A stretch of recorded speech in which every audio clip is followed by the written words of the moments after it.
अध्याय 37। याकूब तो कनान देश में रहता था, जहां उसका पिता परदेशी होकर रहा था। याकूब के वंश का वृतांत यह है।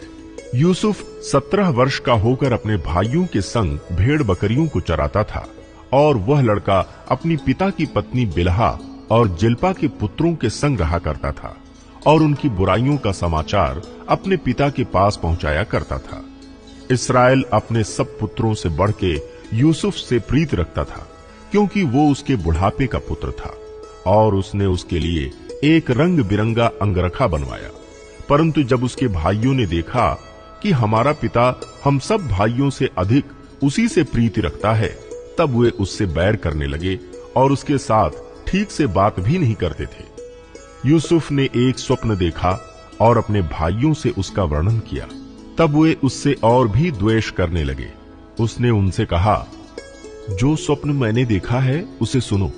हम लोग खेत में पूले बांध रहे हैं, और क्या देखता हूं कि मेरा पूला उठकर सीधा खड़ा हो गया। तब तुम्हारे पूलों ने मेरे पूले को चारों तरफ से घेर लिया और उसे दंडवत किया।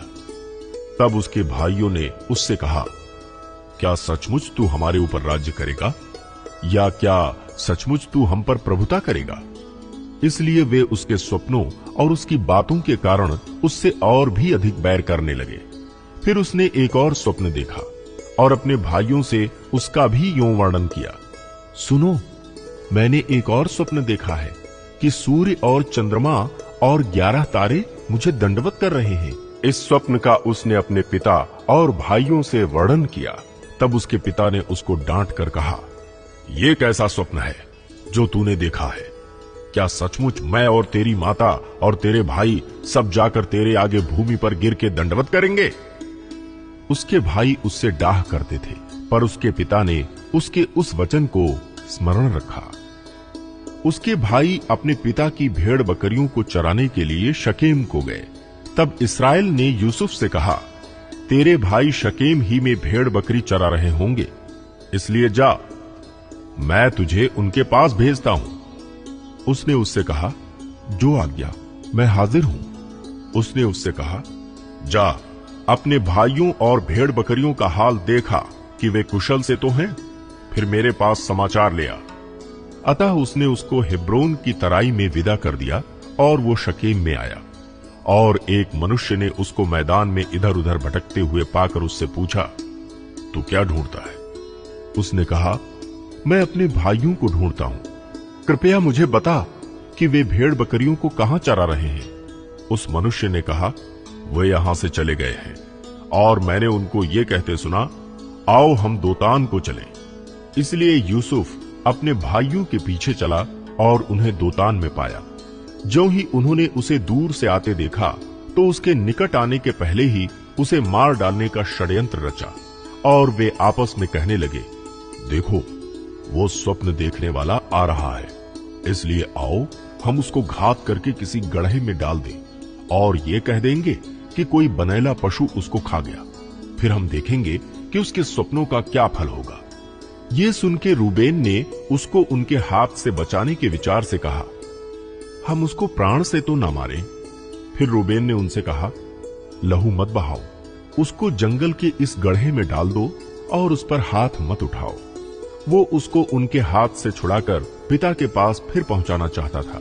इसलिए ऐसा हुआ कि जब यूसुफ अपने भाइयों के पास पहुंचा, तब उन्होंने उसका रंग बिरंगा अंगरखा जिसे वो पहने हुए था उतार लिया, और यूसुफ को उठाकर गड्ढे में डाल दिया।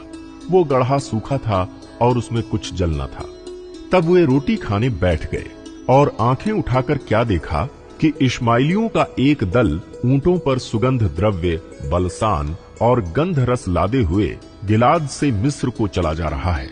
तब यहूदा ने अपने भाइयों से कहा, अपने भाई को घात करने और उसका खून छिपाने से क्या लाभ होगा?